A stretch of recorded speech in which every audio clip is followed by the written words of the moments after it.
Thank you very much. Let's take our seats. Asanteni sana. The Governor of Central Bank, CEOs of Safaricom, KCB, NCBA. Is that correct? Yes.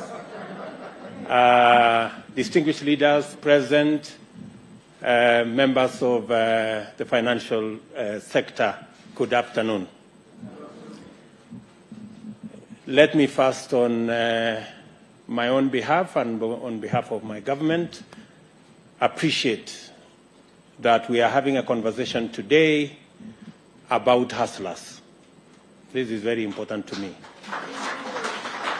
And I remember when I was informed about this meeting and about what Safaricom and your partners were intended to do. I was actually planning to have a meeting with you. So I think somebody must have leaked to you that, that I was looking for you, because I have been sent by your customers.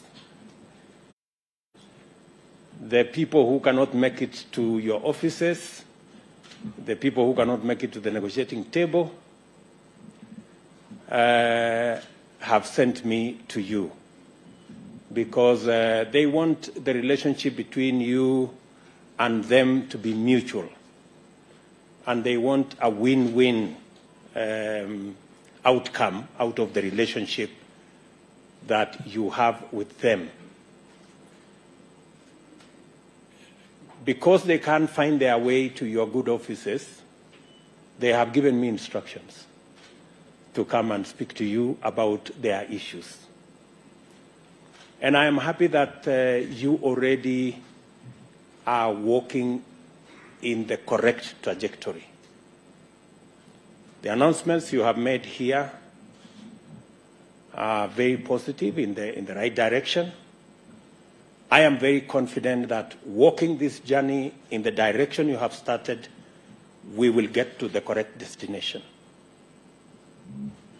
You are aware that in the last several months in the campaign, Fuliza was a very popular word in our campaign. And I'm happy that you are listening. And because you are listening, today you have made a very positive statement on matters Fuliza. First, I am very happy that between 4 and 5 million Kenyans will, by beginning of November, they will be out of the blacklisting. That is very important. Very important because these 4 million Kenyans have been excluded from any formal borrowing because of blacklisting, and they have been left at the mercy of shylocks and predatory lenders that exploit them. And many Kenyans pay as much as 1,000% for credit. The fact that they will now be out of that space is a very positive development, and I want to commit here that the government of Kenya is not against credit listing or credit bureau facilities. In fact, we support CRBs as a mechanism of instilling financial discipline in our financial sector. What we are asking, and I think we are on the same page on this, and I've had a long conversation with the governor, what we are asking is we don't want credit listing to be an all or nothing, in or out engagement. We want credit listing to be a facility that gives everybody a chance to be their best in their own Instead of saying you are in or out, we should have a credit scoring mechanism so that we have graduated from the least to the best. And everybody can have a chance.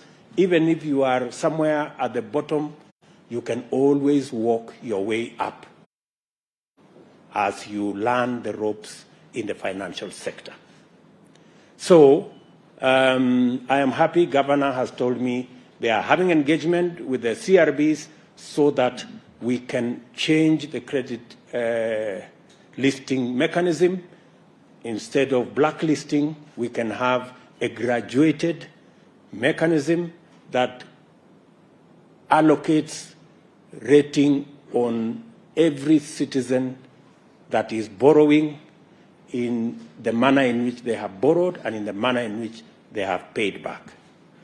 That happens even for countries when we are borrowing money from IMF, from the World Bank. That is a universal principle of rating people on, or scoring people on matters credit. So that development is a very positive development for the millions of Kenyans who suffer great loss. They are excluded from formal borrowing, and they are also excluded from many other things. Some people lose jobs. Some people lose opportunity to be hired because when they are asked to bring their credit listing status, if you are blacklisted, then you are told you are not a very good person. So that will now redeem close to 4 million Kenyans, and I want to say to Safaricom and your partners, you're walking in the right direction. Secondly, we have agreed, and I am happy the CEO of Safaricom has announced here that access to Fuliza, the interest rate will come down by 50%. That is a step in the right direction. And many people will benefit from this step. I am very confident that we can do more and we can do better. And I want to encourage Safaricom and your partners to continuously assess this facility so that progressively we can move towards a much more favorable interest regime that gives majority of Kenyans the opportunity to have flexible arrangements on their financial requirements. I also want to say the following, that Fuliza is addressing a certain category of borrowers on short term. As you have indicated yourselves, there is more traction towards 14 days, 11, 14 days. It should speak to you that you need to think about other instruments and other facilities that should be able to take care of a slightly longer term borrowers. I also want to state here that the government of Kenya, and I have the nominee for Treasury here and the nominee for ICT here, these two gentlemen will be working with you in the financial fintech space because we want to work on credit, especially for our micro, small, and medium enterprises. That is the space where we have the largest opportunity. That is the space that employs almost 80% of our population. And yet, they are constrained by access to credit. I have listened to many of them in the campaign trail. I was giving these good people an example of Shiko in Ruaka Market and her team. They borrow 1 million shillings every day, and they pay as high interest as 10% per day, which translates into 3,600% per year. Shiko and her team, they don't want free money.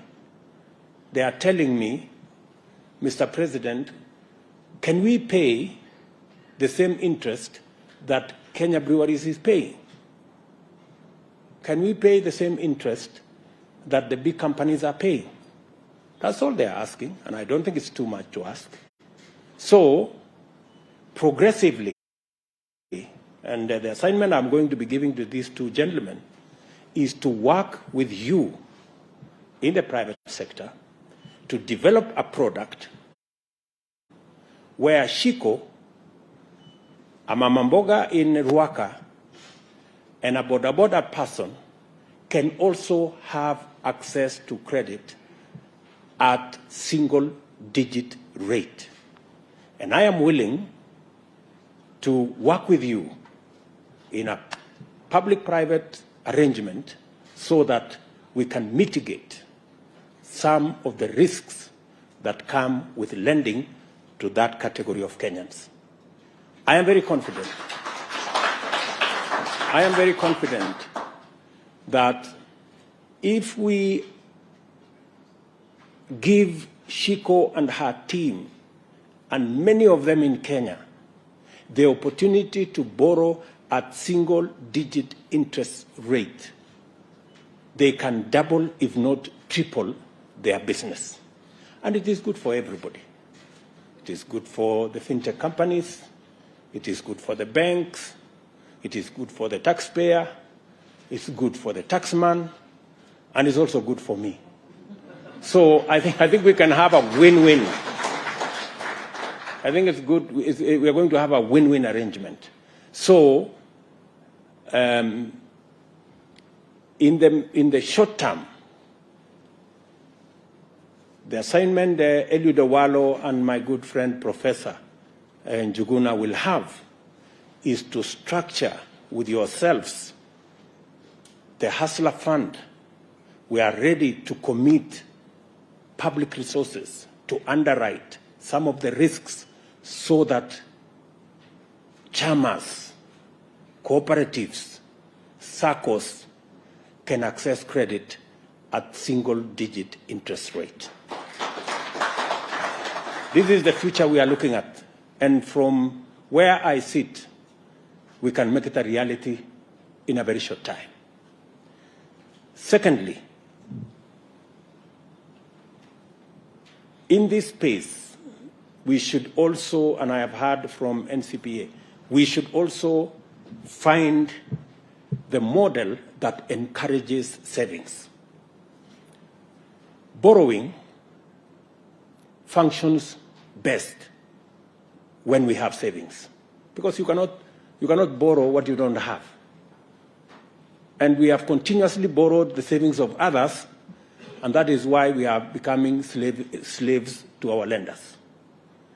It is time every Kenyan, and we are working with other sectors, including NSSF and other financial instruments, to make sure that we take our savings from the current maybe 9, maybe 10% of GDP to 20, 25% of GDP.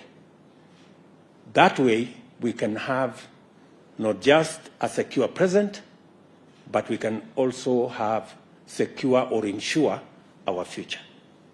I am looking forward to working with all the actors in this space to ensure that we build our savings culture and our borrowing must not only be responsible, but it must also be affordable. I like the words the governor said here about affordability. That way, we can spur the activities of many of our micro, small enterprises who are struggling today, not because their enterprises cannot do well, but they are limited by access to credit and access to financing for what they want to do. We will also be working on ensuring that our stock exchange also works better. It can also be another source of making sure that we can raise resources that can help build our enterprises.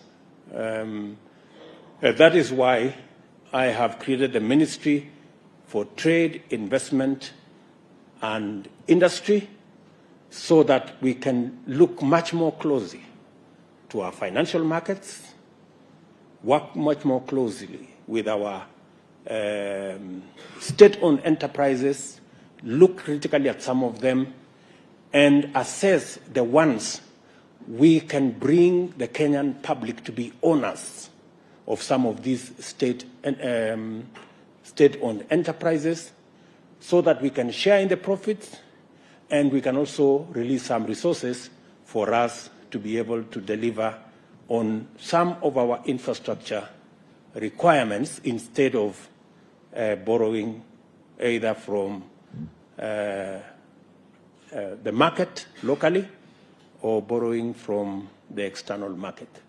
We will be working together in this space, and I know I've disturbed Governor a lot with many telephone calls, but I appreciate that he's been forthright and a gentleman.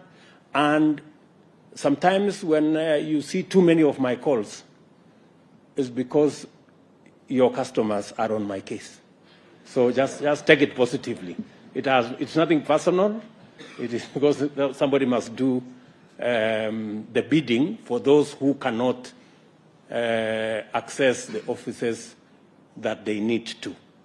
So this afternoon, ladies and gentlemen, I am very happy to be part of this occasion. I look forward, Ndegwa and your team, I look forward to, we've done, as the Governor said, we've made the first step. I hope we'll be making the other steps so that we've come down 50%, maybe we can do another 50%.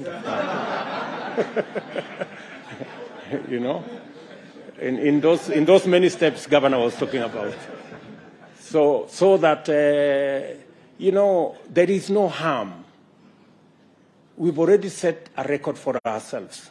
M-Pesa in itself is a Kenyan innovation that has really taken the world by storm. Why don't we try another feat that it's not only giving us financial inclusion, it is giving us affordable credit. You know, we can begin to walk that journey. And I think you yourselves have seen the value of scale. M-Pesa was 600,000 people.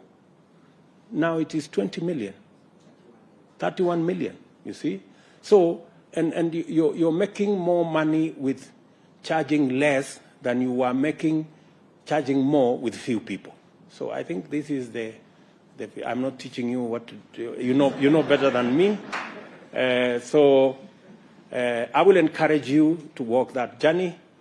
Governor, please explain to our good friends in the CRB space that it's not our position that we are against CRBs. No, our position is that we should change the model of listing so that we do not make it an all or nothing, and we do not criminalize, and we do not unfairly disadvantage borrowers, but we give them an opportunity to be listed, to be scored, so that we have a graduated list that people can work their way up. So let me say I am happy to be part of this very important step in our country, and I look forward to working with you, making credit for millions of citizens accessible. My two friends here will have a clearer brief on what we need to achieve as an administration, and we are going to work with you to make sure that we go that journey together. I'm also happy, Governor, that you are bringing into the regulation space our online betting companies. Because we also want them to pay taxes. At the moment, they are operating in a space that is opaque.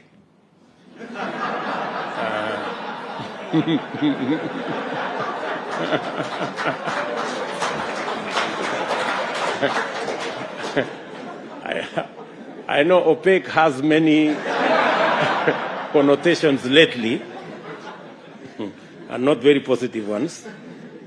But that space needs much more clarity, and I am happy that the Central Bank of Kenya is taking steps to bring the actors in the online betting space to regulation so that we can make them much more accountable, and they can also support us build this country by everybody paying their piece and paying their taxes so that we can develop the country together.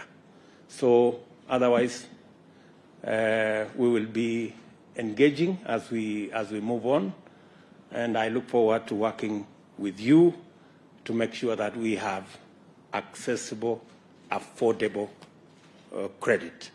It is our intention overall to bring down the cost of living in Kenya. And cost of living has many components. We are working with fertilizer and other actors to bring down the cost of food. We are working with our housing program to bring down the cost of shelter and making sure that people have affordable housing. And with you, good people, also bring down the cost of credit so that we can make Kenya a better place for all of us. Thank you very much, and God bless you.